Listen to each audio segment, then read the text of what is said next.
The acrid smell of antiseptic hung in the air, mingling with the metallic scent of blood. Dr. Rose Wilkins stood over the operating table, her gloved hands steady as she made the final suture.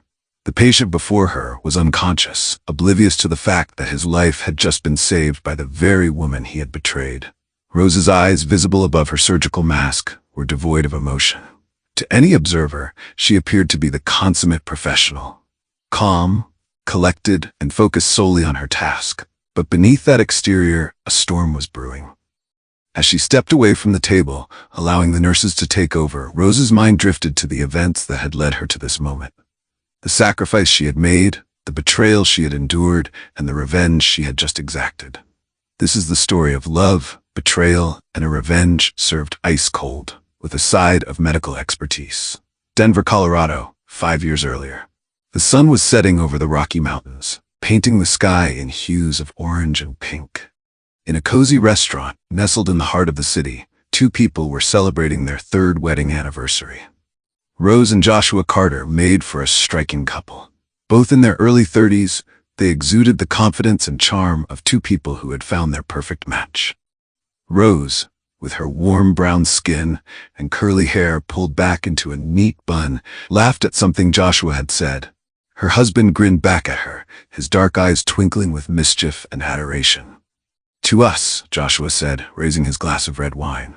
3 years down, forever to go." Rose clinked her glass against his. "Forever," she echoed, her voice filled with warmth and promise. As they enjoyed their meal, they reminisced about their journey together. They had met in college, Rose studying dentistry, Joshua pursuing his dream of becoming a chef. Their paths had crossed at a mutual friend's party, and from that moment on, they had been inseparable. "Remember our first date?" Joshua asked, a smile playing on his lips. Rose groaned playfully. "How could I forget? You tried to impress me with your culinary skills and nearly burned down your apartment." "Hey, that chicken was perfectly charred," Joshua protested with a laugh. "Besides, it worked, didn't it? You fell head over heels for me." "I fell for your persistence," Rose corrected him, her eyes softening. "And your heart. You've always had the biggest heart, Joshua."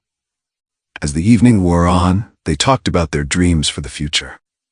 Joshua's restaurant, Flavor Fusion, was doing well, but he had plans to expand. Rose's dental practice was thriving, and she was considering taking on a partner to help manage the growing clientele. "We're living the dream, aren't we?" Joshua said, reaching across the table to take Rose's hand. "Successful careers, a beautiful home, and each other. What more could we ask for?" Rose squeezed his hand, her heart full of love and contentment. "Nothing," she said softly. "This is perfect." As they left the restaurant, walking hand in hand under the starlit sky, neither of them could have imagined how their lives would change in the coming years. The love they shared seemed unbreakable, their bond unshakable. But fate had other plans for Rose and Joshua Carter. Plans that would test the limits of their love, push them to their breaking points, and ultimately lead to a betrayal so deep it would change the course of their lives forever. 2 years passed in a blur of happiness and success. Rose's dental practice had expanded, and she now had a team of 5 working under her. Joshua's restaurant had become one of the most popular spots in Denver, known for its innovative fusion cuisine and warm atmosphere. It was a crisp autumn morning when everything changed. Rose was in her office reviewing patient files when her phone rang. It was Joshua. "Hey, love," she answered, a smile in her voice. "Missing me already?" There was a pause on the other end of the line, and Rose's smile faded. Something was wrong. "Joshua?" she prompted, concern creeping into her voice. "Rose." Joshua's voice was strained, barely above a whisper. "I need you to come to Denver General. Now." Rose's heart plummeted. "What's wrong? Are you okay?" "Please, just come," Joshua said before hanging up. The drive to the hospital was a blur. Rose's mind raced with possibilities, each scenario worse than the last. When she arrived, she found Joshua sitting in a sterile waiting room, his head in his hands. "Joshua," she breathed, rushing to his side. "What's going on?" He looked up at her, his eyes red-rimmed and filled with fear. "I collapsed at the restaurant," he said, his voice hollow. "They ran some tests and," he trailed off, unable to continue. A doctor approached them, clipboard in hand. "Mr. and Mrs. Carter?"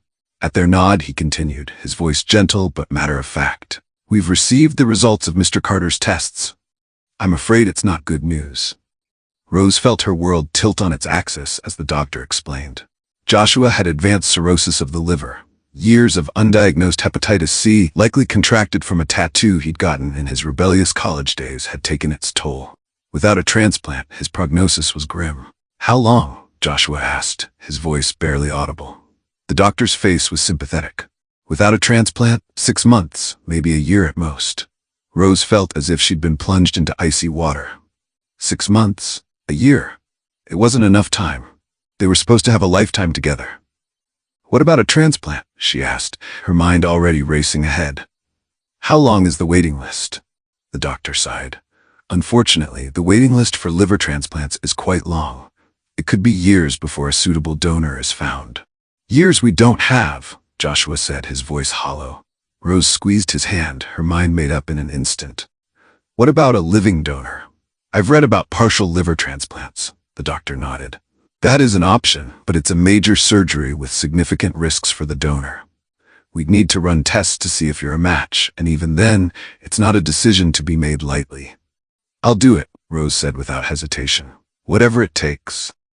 Joshua looked at her, his eyes wide with a mix of hope and fear. Rose, no, I can't ask you to do that. She cupped his face in her hands, her eyes fierce with determination. You're not asking. I'm offering. We're in this together, remember? For better or for worse. As they left the hospital that day, the weight of their new reality settled over them like a heavy blanket. Their perfect life had been shattered in an instant, replaced by a future filled with uncertainty and fear. But amidst the chaos and fear, one thing remained constant: their love for each other.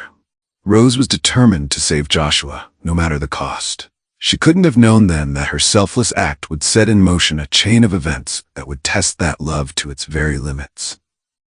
The next few weeks were a whirlwind of tests, consultations, and sleepless nights.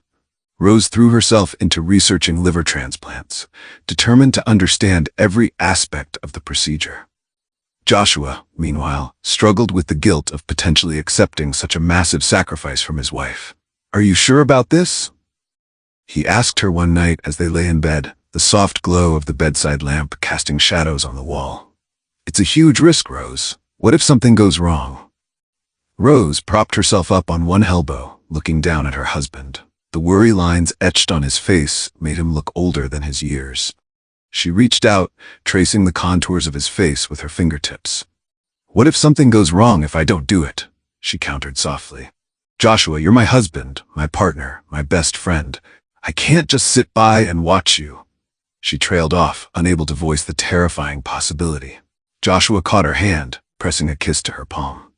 I love you, he whispered, his voice thick with emotion. I don't deserve you. Rose leaned down, kissing him gently. You deserve everything, Joshua, and I'm going to make sure you get it.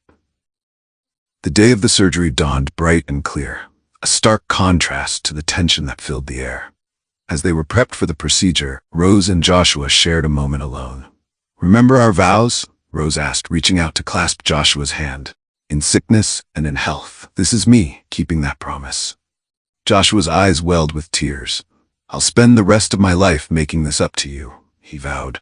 As the nurses came to wheel them to the operating room, Rose smiled at her husband. Just focus on getting better. That's all I need. The surgery was long and complex.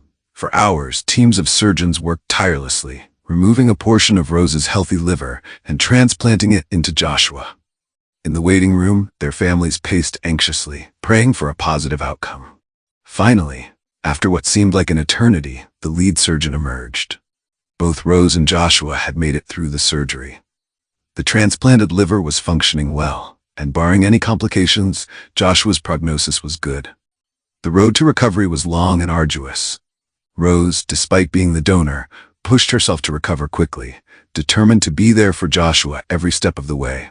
She was by his side through the pain, the medication adjustments, and the frustrating setbacks. Weeks turned into months, and slowly but surely, Joshua began to regain his strength. The color returned to his cheeks, his appetite improved, and bit by bit, he started to feel like himself again. 6 months after the surgery, they stood together on the balcony of their home, watching the sun set over the Denver skyline. Joshua wrapped his arms around Rose from behind, pulling her close. "Thank you," he murmured into her hair, "for saving my life, for being my rock through all of this. I love you more than I can ever express." Rose leaned back into his embrace, a contented smile on her face. "I'd do it all again in a heartbeat," she said softly. As they stood there, basking in the warmth of the setting sun and their love for each other, it seemed like they had weathered the storm. They had faced death and emerged victorious, their bond stronger than ever. But life has a way of throwing curveballs when you least expect them. And for Rose and Joshua, the true test of their love was yet to come. A year after the transplant, life had settled into a new normal for Rose and Joshua. Rose had returned to her dental practice full-time, while Joshua had reopened Flavor Fusion, determined to make it even more successful than before. It was a busy Friday evening at the restaurant. The dining room was buzzing with conversation and laughter, the kitchen a hive of activity as Joshua and his team prepared dish after dish of their signature fusion cuisine. As Joshua emerged from the kitchen to greet some regular customers, his eyes were drawn to a woman sitting alone at the bar. She was striking, tall and slender, with smooth dark skin and a cascade of braids falling over one shoulder. She caught his gaze and smiled, raising her glass in a silent toast. Intrigued, Joshua made his way over to her. "Enjoying your evening?" he asked, flashing his charming smile. The woman's eyes sparkled as she replied, "Very much so. The food is exquisite." "I'm glad to hear it," Joshua said, extending his hand. "I'm Joshua Carter, the owner and head chef." "Janelle Washington," she replied, her hand lingering in his for a moment longer than necessary. "It's a pleasure to meet you, Joshua." That encounter marked the beginning of a dangerous dance. Janelle became a regular at Flavor Fusion, always sitting at the bar, always staying until closing time. Joshua found himself looking forward to their conversations, drawn to her wit and charm. At first, he told himself it was harmless. He was just being friendly with a customer. But as the weeks passed, he couldn't deny the growing attraction. Janelle understood the pressures of running a business in a way that Rose, for all her support, never could.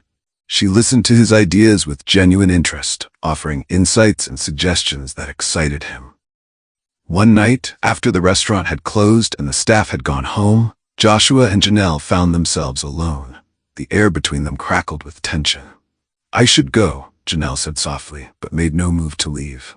Joshua knew he should agree, should walk away and go home to his wife. But instead he found himself stepping closer. "Stay," he whispered. Their lips met in a passionate kiss, and in that moment, Joshua betrayed not just his marriage vows, but the incredible sacrifice Rose had made for him. The affair continued in secret for months. Joshua was consumed by guilt, but he couldn't seem to break it off. He told himself that Rose would never find out, that he could have this excitement with Janelle while maintaining his life with Rose. But secrets have a way of coming to light, and Rose was far from oblivious. She had noticed the changes in Joshua, the late nights at the restaurant, the distracted demeanor, the way he sometimes flinched from her touch. At first, she attributed it to the stress of running the business. But as time went on, a nagging suspicion began to grow. One evening, Rose decided to surprise Joshua at the restaurant. She dressed up, feeling a mix of excitement and apprehension as she drove to Flavor Fusion. But as she approached the entrance, she saw something through the window that made her blood run cold. Joshua and a beautiful woman she didn't recognize were locked in an intimate embrace, their lips meeting in a passionate kiss. Rose felt as if the ground had dropped out from beneath her feet. The world around her blurred, the sounds of the city fading to a dull roar in her ears. She stumbled back to her car, her mind reeling. How could he do this? After everything they'd been through, after the sacrifice she'd made? The pain in her chest was physical, as if Joshua had reached in and ripped out the part of her liver she'd given him. As she drove home in a daze, the pain began to crystallize into something harder, colder. Betrayal, rage, and beneath it all, a desire for revenge that would change everything. The confrontation, when it came, was explosive. Rose waited until Joshua came home, her anger simmering just beneath the surface. As soon as he walked through the door, she unleashed her fury. "How long?" she demanded, her voice trembling with rage. Joshua froze, his face a mask of shock and guilt. Rose, How long? She repeated, each word sharp as a knife. The truth came spilling out in a torrent of shame and excuses. Janelle's name, the duration of the affair, the stolen moments at the restaurant. With each revelation, Rose felt another piece of her heart shatter. I'm sorry, Joshua pleaded, reaching for her. It didn't mean anything. You have to believe me. Rose recoiled from his touch as if it burned. Didn't mean anything? She spat. I gave you part of my body, Joshua. I risked my life to save yours. And this is how you repay me? The fight raged on for hours, their voices echoing through the house they had once filled with love and laughter. By the time silence finally fell, they were both emotionally exhausted. I'll end it, Joshua promised, his voice hoarse. Please, Rose, give me another chance. I'll do anything to make this right. Rose looked at him, really looked at him. The man she had loved for so long, the man she had quite literally given a piece of herself to save. In that moment, she felt nothing but a cold, empty void where her love had once been. Get out, she said quietly. I can't even look at you right now. Joshua opened his mouth to protest, but something in Rose's eyes stopped him. Shoulders slumped in defeat.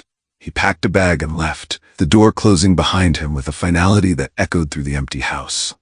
In the days that followed, Rose moved through her life like a ghost. She went to work, saw her patients, but it all felt mechanical, devoid of the passion she once had. At night, she lay awake, replaying every moment of her relationship with Joshua, wondering how she could have been so blind.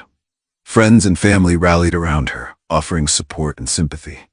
But their well-meaning words fell on deaf ears. How could they possibly understand the depth of her pain, the magnitude of the betrayal? It was during one of these sleepless nights that the idea first took root in Rose's mind. At first, she pushed it away, horrified by her own thoughts. But as the days passed and the pain refused to subside, the idea grew, taking on a life of its own. Joshua had taken her love, her trust, and her sacrifice, and thrown it all away. He didn't deserve the second chance at life she had given him. And if the universe wouldn't balance the scales, then perhaps it was up to her to do so. Rose began to research, her medical knowledge providing a chilling foundation for her plan. She learned about hepatotoxins, substances that could damage the liver. She studied dosages, methods of administration, symptoms of liver failure. With each piece of information, her resolve strengthened. This wasn't just about hurting Joshua the way he had hurt her. It was about reclaiming her power, about making him understand the true cost of his betrayal. As she formulated her plan, a small part of Rose knew that what she was contemplating was wrong. It went against everything she had sworn to uphold as a medical professional. But the pain and anger clouded her judgment, drowning out the voice of reason. In her mind, she wasn't just Rose anymore. She was judge, jury, and executioner. And Joshua Carter was about to learn that hell hath no fury like a woman scorned, especially one with medical expertise and a score to settle. Rose's apartment had become a fortress of solitude, a place where she could nurture her pain and plot her revenge without interruption. The walls, once adorned with happy photos of her and Joshua, were now bare, the frames stacked in a box in the spare room.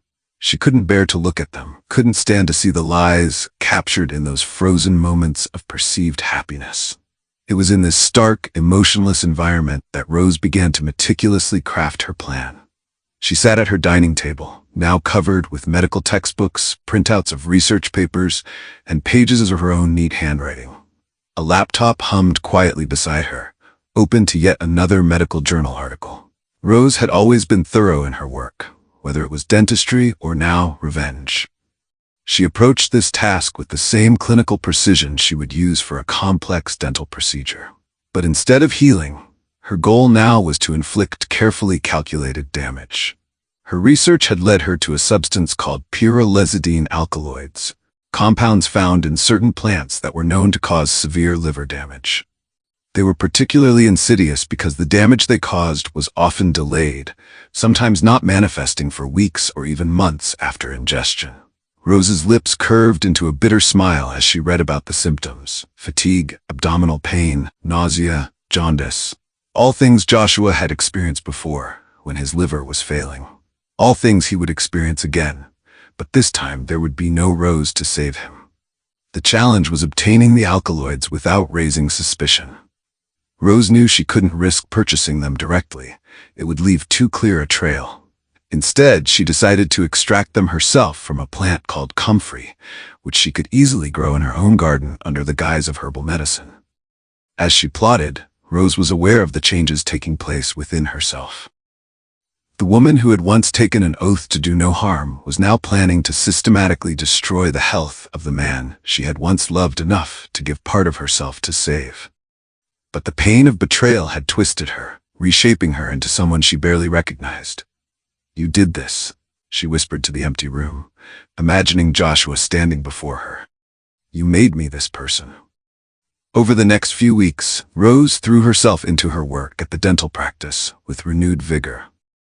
To the outside world, it appeared she was coping well with the separation, channeling her energy into her career. Her colleagues commented on her dedication, unaware that her increased hours at the office were providing an alibi for her other, darker activities. At home, in the privacy of her apartment, Rose tended to her small comfrey plants with obsessive care. She researched extraction methods, ordered the necessary equipment, and practiced the process using harmless herbs until she was confident in her ability to produce the toxic alkaloids. As her plan took shape, Rose also began to lay the groundwork for what would come after. She researched symptoms of liver rejection, familiarizing herself with the signs that doctors would look for. She knew that when Joshua began to fall ill, the first assumption would be that his body was rejecting the transplanted liver, her liver. The irony was not lost on Rose. The very organ she had given to save Joshua's life would now be the perfect cover for her revenge. Who would suspect foul play when a transplant recipient's health began to decline? It was tragic, but not uncommon. There were moments in the dark of night when doubt crept in. Rose would wake from fitful sleep, her heart racing, wondering if she had lost her mind. In these moments, she would reach for her phone, her finger hovering over Joshua's number. But then the memory of his betrayal would flood back, and with it the cold resolve to see her plan through. "You took everything from me," she would whisper into the darkness. "Now I'm taking it back." As the weeks passed, Rose's plan moved from theory to reality. The comfrey plants flourished, their innocent green leaves belying the deadly potential they held. In her makeshift lab, Rose successfully extracted the pyrrolizidine alkaloids, carefully storing the resulting powder in a small, unmarked vial. With the weapon of her revenge now in hand, Rose turned her attention to the final phase of her plan: delivery. She needed a way to administer the toxin to Joshua gradually, over time, to mimic the slow progression of liver failure. It was then that fate, or perhaps karma, presented her with the perfect opportunity. Joshua had been trying to contact her, leaving messages pleading for a chance to talk, to explain. After weeks of silence, Rose finally agreed to meet him for coffee. As she prepared for this meeting, Rose felt a strange calm settle over her. The vial of alkaloids sat in her purse, a tiny container of retribution. She looked at herself in the mirror, barely recognizing the woman who stared back at her. Gone was the warm, compassionate Rose who had willingly sacrificed for love. In her place stood a woman hardened by betrayal, driven by a cold, implacable desire for justice. "Time to reap what you've sown, Joshua," she murmured to her reflection. With one last glance at the stranger in the mirror, Rose picked up her purse and headed out, ready to set her plan in motion. The wheel of fate had begun to turn, and there would be no stopping it now. The cafe was bustling with the morning rush when Rose arrived. She spotted Joshua immediately, sitting at a corner table, his fingers drumming nervously on the tabletop. He looked up as she approached, his face a mixture of hope and apprehension. "Rose," he said, standing quickly. "Thank you for coming. Sit down, Joshua," Rose cut him off, her voice cool and controlled. She took her seat across from him, placing her purse carefully on her lap. Joshua sank back into his chair, his eyes never leaving her face. "You look good," he said softly. Rose ignored the comment. "You wanted to talk, so talk." For the next half hour, Joshua poured out his heart. He spoke of his regret, his shame, his desperate desire to make things right. He talked about ending things with Janelle, about how empty his life felt without Rose. Through it all, Rose sat impassively, her face a mask of indifference. "I know I don't deserve your forgiveness," Joshua finally said, his voice cracking. "But I'm hoping you'll give me a chance to earn it, to prove to you that you're the only one I want to be with." Rose was silent for a long moment, studying the man before her. Once, his words would have melted her heart. Now they only fueled her resolve. "I need time," she said at last. "This isn't something I can decide right now." Hope flickered in Joshua's eyes. "Of course," he said quickly. "Take all the time you need. I'll wait, Rose, as long as it takes." Rose nodded, then glanced at her watch. "I have to get to the office, but perhaps we could have dinner next week to talk more?" Joshua's face lit up. "Yes, absolutely, whenever you're free." As they stood to leave, Rose paused. "Oh, I almost forgot," she said, reaching into her purse. She pulled out a small bottle of what appeared to be vitamins. "I've been taking these supplements. They're supposed to help support liver health. I thought, well, maybe you should try them too." Joshua took the bottle, turning it over in his hands. Thank you, Rose. That's very thoughtful." Rose managed a small smile. "Just looking out for you," she said softly. As she walked away, leaving Joshua staring after her with the bottle of vitamins in his hand, Rose felt a surge of dark satisfaction. Phase 1 of her plan was complete. Now, all she had to do was wait. Over the next few weeks, Rose and Joshua began to rebuild their relationship, or so Joshua thought. They met for dinners, went for walks in the park, even attended a concert together. To Joshua, it seemed like they were making progress, slowly finding their way back to each other. But for Rose, each meeting was merely another opportunity to administer her poison. A sprinkle of powder in Joshua's coffee when he wasn't looking. A few vitamins slipped into his hand as they parted ways. Each dose was small, carefully measured to avoid detection while slowly accumulating in his system. As the weeks turned into months, Rose watched with a mixture of satisfaction and horror as Joshua began to show signs of illness. It started subtly. Increased fatigue, occasional nausea. Joshua brushed it off as stress, the demands of running the restaurant taking their toll. But Rose knew better. She recognized the early signs of liver damage, signs that would be all too familiar to Joshua. When he finally admitted that he wasn't feeling well, that something seemed wrong, Rose was there, playing the role of the concerned partner perfectly. "Maybe you should see Dr. Patel," she suggested, referring to the hepatologist who had treated Joshua before. "Just to be safe." Joshua resisted at first, not wanting to believe that his health issues could be serious. But as his symptoms worsened, the fatigue deepening, his skin taking on a yellowish tinge, he finally agreed to make an appointment. Rose accompanied him to the hospital, holding his hand as Dr. Patel ran tests and asked questions. She watched Joshua's face crumple as the doctor delivered the news they had both been expecting. His liver function was declining rapidly. "But how?" Joshua asked, his voice trembling. "I've been taking care of myself. I haven't had a drink since the transplant. I don't understand." Dr. Patel's face was grave.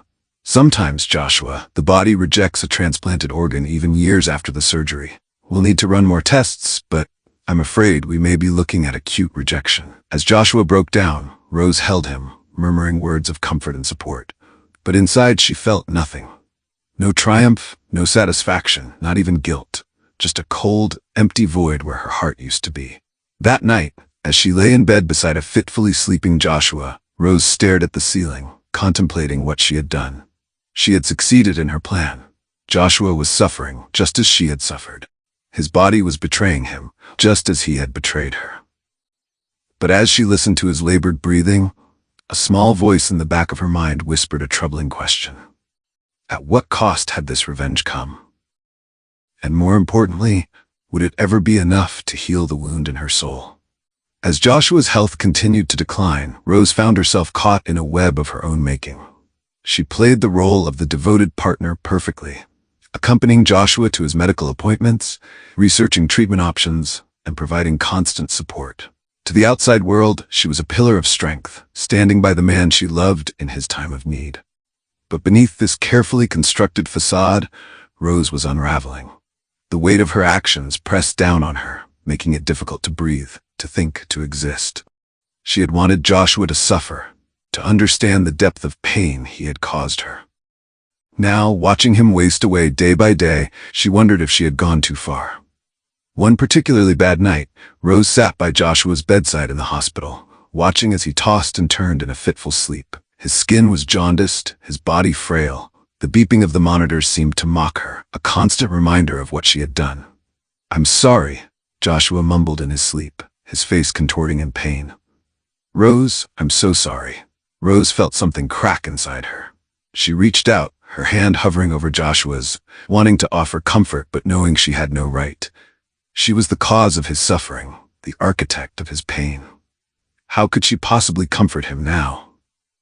As the days wore on, Rose found it increasingly difficult to maintain her composure. The lies she had to tell, to Joshua, to the doctors, to their friends and family, weighed heavily on her. Each sympathetic glance, each word of encouragement from well-meaning friends, was like a knife twisting in her gut. She began to withdraw, making excuses to spend less time at the hospital. She threw herself into her work at the dental practice, staying late into the night, anything to avoid being alone with her thoughts. But no matter how hard she tried, she couldn't escape the reality of what she had done. One evening, as she was leaving the office, Rose ran into Janelle. The woman looked haggard, her eyes red-rimmed as if she'd been crying. "How is he?" Janelle asked, her voice barely above a whisper. Rose felt a surge of anger. This woman who had played a part in destroying her marriage now had the audacity to ask about Joshua's well-being. But as quickly as it came, the anger faded, replaced by a bone-deep wariness. "Not good," Rose replied truthfully. "The doctors, they're not optimistic." Janelle nodded, tears welling in her eyes. "I never meant for any of this to happen," she said. "I know it doesn't change anything, but I'm sorry, Rose, truly." As Rose watched Janelle walk away, she felt something shift inside her. The carefully constructed walls of justification she had built around her actions began to crumble. For the first time since she had set her plan in motion, Rose allowed herself to feel the full weight of what she had done. That night, Rose didn't go home. Instead, she found herself wandering the streets of Denver, her mind a whirlwind of conflicting emotions. The cool night air did little to clear her thoughts. Every street corner, every restaurant, every park bench seemed to hold a memory of her life with Joshua. The good times before the betrayal, before she had allowed her pain to transform her into someone she no longer recognized. As dawn broke over the city, Rose found herself standing in front of their old house. The house where they had built their life together, where they had dreamed of a future that now lay in ruins. She sank to her knees on the sidewalk, her body racked with sobs. "What have I done?" she whispered to the empty street. "Oh God, what have I done?" In that moment of brutal clarity, Rose realized that her revenge had cost her more than she had ever imagined. In her quest to make Joshua pay for his betrayal, she had betrayed everything she had once held dear: her principles, her compassion, her very sense of self. As the first rays of sunlight touched her face, Rose made a decision. She couldn't undo what she had done, couldn't erase the pain she had caused. But perhaps, just perhaps, she could find a way to make things right. With shaking hands, she pulled out her phone and dialed a number she knew by heart. "Dr. Patel?" she said when the call was answered. "It's Rose Carter. I need to talk to you. It's about Joshua. There's something you need to know." The wheel of fate had turned once again, and Rose knew that whatever happened next, nothing would ever be the same. The hospital corridor seemed endless as Rose made her way to Dr. Patel's office. Each step felt like a monumental effort, her legs laden with the weight of what she was about to do. The early morning quiet was broken only by the soft squeak of her shoes on the polished floor and the pounding of her heart in her ears. Dr. Patel was waiting for her, his face etched with concern. "Rose," he said, gesturing for her to take a seat. "You sounded upset on the phone. What's going on?" Rose sank into the chair, her hands clasped tightly in her lap. She opened her mouth to speak, but the words stuck in her throat. How does one confess to such a heinous act? How does one admit to poisoning the very person they had once given part of themselves to save? "Take your time," Dr. Patel said gently, his kind eyes watching her with growing worry. Rose took a deep breath, steeling herself. "It's my fault," she finally whispered. "Joshua's condition. It's not rejection. I poisoned him." Dr. Patel's eyes widened in shock. "What? Rose, what are you saying?" The words tumbled out of Rose in a torrent. She explained everything: the affair, her pain, her plan for revenge. She told him about the pyrrolizidine alkaloids, how she had administered them over time, mimicking the symptoms of liver failure. As she spoke, Dr. Patel's face transformed from shock to horror to a grim determination. He immediately called for a nurse, ordering a series of tests to confirm Rose's confession and begin treatment for Joshua. "Rose," he said, his voice heavy with disappointment and concern, "I have to report this to the authorities. You understand that, don't you?" Rose nodded, a strange sense of relief washing over her. "I know," she said softly. "I'll turn myself in, but please, save him first. Do whatever you need to do." The next few hours passed in a blur. Rose was taken into custody, while a team of doctors worked frantically to counteract the poison in Joshua's system. She answered questions from detectives, signed statements, all while feeling as if she were watching herself from a great distance. Days turned into weeks. Rose was released on bail, awaiting trial. Joshua, once the truth of his condition was known, began to slowly recover. The damage to his liver was severe but not irreversible. One day, as Rose sat in her empty apartment, staring at the walls that now felt like a prison, there was a knock at the door. She opened it to find Joshua standing there, looking pale but steady on his feet. "Can I come in?" he asked quietly. Rose stepped aside, her heart pounding. They sat across from each other, the silence between them heavy with unspoken words. "Why?" Joshua finally asked, his voice barely above a whisper. Rose met his gaze, tears welling in her eyes. "I was hurt. So hurt that I wanted you to feel the same pain. But I was wrong, Joshua. So terribly wrong." Joshua nodded slowly. "I hurt you first," he said. "What I did, it was unforgivable. But this, Rose, we could have both lost everything." "I know," Rose whispered. "I don't expect forgiveness. I needed you to know how sorry I am, for everything." They talked for hours, laying bare the pain, the betrayal, the mistakes on both sides. There were tears, angry words, moments of quiet reflection. By the time Joshua left, something had shifted between them. It wasn't forgiveness, not yet, but perhaps the first tentative step towards understanding. In the months that followed, Rose faced the consequences of her actions. She lost her dental license, served time in prison. Joshua testified at her trial, his words a complex mixture of hurt and compassion. Years passed. Rose, upon her release, dedicated herself to speaking out about the dangers of seeking revenge, the importance of mental health support for those dealing with betrayal. Joshua, fully recovered, continued to run his restaurant, though the experience had changed him profoundly. They never rekindled their romantic relationship, but over time, they found a way to forgive, not just each other, but themselves. Their story became a cautionary tale, a reminder of how love, when twisted by pain and betrayal, can lead to unimaginable consequences. In the end, Rose and Joshua's journey was one of destruction and redemption, a testament to the human capacity for both terrible mistakes and profound healing. Their lives, forever altered by the choices they made, served as a powerful reminder that true strength lies not in revenge, but in the courage to face our darkest selves and choose a better path.